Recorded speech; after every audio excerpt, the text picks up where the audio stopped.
एक प्रश्न आया कि कौन सी शांति धारा करनी चाहिए। ये प्रश्न तो ऐसा हो गया बीरबल की खिचड़ी जो पकी नहीं रही है। समझ में आया? कोई कहता बृहद शांति धारा करो, कोई कहता मध्यम करो, कोई कहता लघु शांति धारा करो, कोई कहता बीजाक्षर वाली करो, कोई कहता जिसमें अष्ट प्रातिहार्यों का वर्णन है वो वाली करो, कोई कहता 64 रिद्धि, कोई कहता 48 रिद्धि वाली करो, कोई कहता है जिसमें बिंदु बीजाक्षर आते हैं वो हमलर्व्यूम वाले, वो वाली शांति धारा करो। मुंडे मुंडे मतिर्भिन्ना, जितनी बुद्धि उतनी बातें। तो पहले तो ये बताओ टोटल कितनी शांति धाराएं हैं, कौन सी करनी चाहिए? इसमें तो श्रावक ऐसे उलझ गया है कि जब तक धारा करते समय छिंद छिंद भिंद भिंद ना कह लेंगे तब तक कर्म कटेंगे ही नहीं।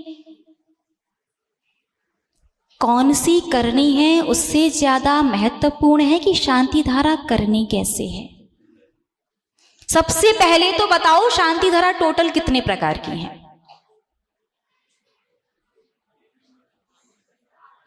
टोटल शांति धारा 232, तो वो हैं जो हमें मिली हैं आज तक।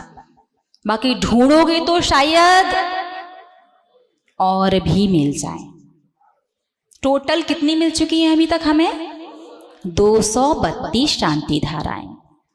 आप जब जिनागम का अध्ययन करोगे तो पाओगे शांति धारा कौन सी करनी है उससे ज्यादा महत्वपूर्ण शांति धारा कैसे करनी है, कैसे पढ़नी है, ये बात है। इतनी सारी जीवन में शांति धाराएं कर ली।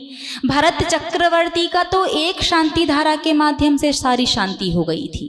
6 खंड को जीत करके चक्रवर्ती पद को प्राप्त किया और राज्य अवस्था के बाद जैसे ही वस्त्र उतारे अंतर मुहूर्त में केवल ज्ञान प्रकट हो गया। यहां तो हालत ये है कि कम से कम हफ्ते में एक शांति धारा तो लगभग एवरेज कर ही लेते हैं। शांति धारा की अनुमोदना तो रोज करते हैं, फिर भी शांति धारा का फल, क्योंकि शांति धारा हमारे जीवन से अशुभ, अमंगल और अनिष्ट को दूर कर देती है। फल दिखाई नहीं दे रहा। क्यों? क्योंकि शांति धारा में बीजाक्षरों का प्रयोग किया जाता है और बीजाक्षर पढ़े जाते हैं हृदय से। बीजाक्षर की ध्वनि हृदय से होते हुए कंठ के माध्यम से मुख से बाहर आती है और आप तो बीजाक्षर को भी मंत्रों की तरह कंठ से ही पढ़ते हो। बात समझ में आई कि नहीं आई?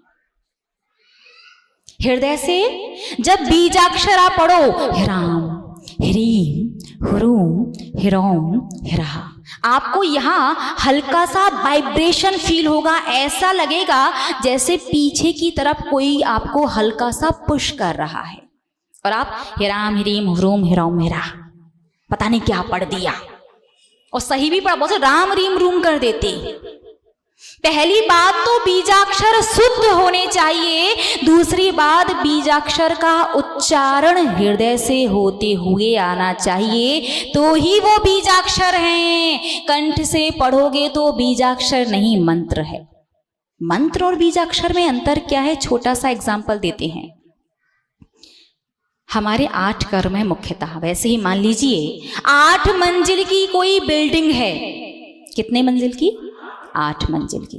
उस बिल्डिंग को गिराने के लिए यदि आप जेसीबी का प्रयोग करेंगे, टाइम ज्यादा और मेहनत भी ज्यादा। बात समझ में आई? टाइम मेहनत दोनों चीज ज्यादा लगेंगी। और वहीं उस बिल्डिंग की नींव में 5-10 ग्राम बारूद रख दो, RDX, एक धमाका, कुछ सेकंड, काम खत्म। बात समझ में आई? तो उसी प्रकार से ये मंत्र है जेसीबी मशीन की तरह कि हमारे कर्मों की बिल्डिंग हिलाने में लगे हुए हैं। टाइम मेहनत दोनों चीज ज्यादा लग रही है। और बीजाक्षर होते हैं बारूद की तरह, यदि सही से और सही रूप से पढ़ा तो कुछ सेकंड एक धमाका काम खत्म। तो इतनी शांति धारा पढ़ने पर भी फल इसीलिए नहीं आता, बीजाक्षर शुद्ध नहीं पढ़ पाते। तो पहले तो बीजाक्षर शुद्ध कैसे हैं वो सीखो, फिर उनको पढ़ना सीखो, उसके बाद उलझना कि कौन सी शांति धारा करनी है। सारी की सारी शांति धाराएं शांति को ही देने वाली हैं। कोई भी शांति धारा कर लेना जिसमें आपका मन ज्यादा अच्छे से लगे, लेकिन शांति धारा तभी फलदायी होगी जब बीजाक्षर का उच्चारण शुद्ध और सही किया जाएगा।